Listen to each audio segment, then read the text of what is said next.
Hello, I'm Mike Letterman, and this video is about human behavior. Uh, I'm to re- so this is about my results from the Myers-Briggs, which is a personality test.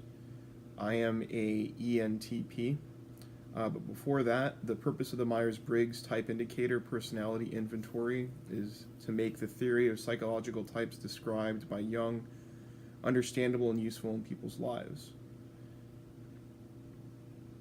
So, just quickly, the favorite world determines my E, which is extroversion. And the question is, do you prefer to focus on the outer world or on your own inner world? This is called extroversion or introversion. For N, it's either sensing or intuition, and it's information. Do you prefer to focus on the basic information you take in, or do you prefer to interpret and add meaning? For T, thinking or feeling comes from decisions. When making decisions, do you prefer to look at logic and consistency, or first look at the people and special circumstances? And finally, structure, either judging or perceiving. In dealing with the outside world, do you prefer to get things decided, or do you prefer to stay open to new information and options? So, ENTP personality type is extroversion, intuition, thinking, and perceiving. And these people are energetic, inventive, enthusiastic, abstract, logical, theoretical, analytical, complex, ingenious, verbal, novelty-seeking, change-oriented, global, independent, and adaptable.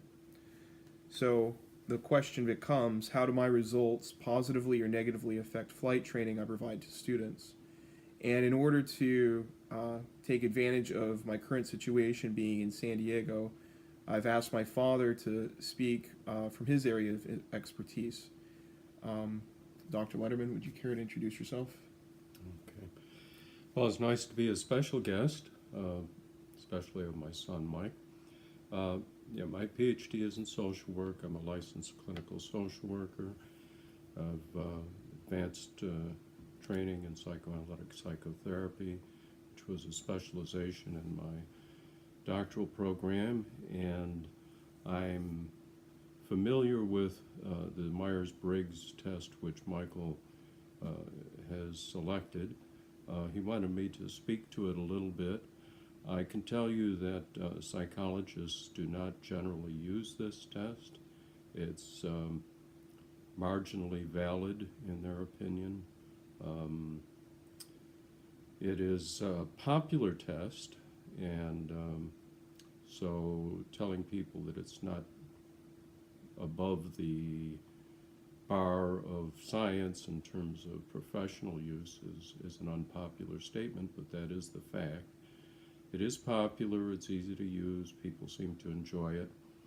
In terms of its validity, you might think of it as being better than sun signs, better than reading palms or tea leaves, but it doesn't rise to the level of a serious scientific test. So it has some value, but I wouldn't take it too seriously or feel constrained by it. Okay, thank you. So I feel that these results are valid. I have taken this test in the past, which was to determine whether or not my employment at Vectronics, where I was a sales engineer, if my personality was a fit both for the company culture and for that position. So extrapolating the results from that experience and agreeing that I am an ENTP, I believe that I'm positively, I think that the results are positive and will affect flight training and my ability to energetically provide that training in order to logically convey information, to be analytical, and to be able to verbally explain information to a prospective student. That I'll be able to be adaptable to changing circumstances, as well as being independent, meaning that I can work on my own. So for these reasons, I believe that my results positively affect the flight training that I would provide to students. Thank you very much, and thanks, Dad. You're welcome.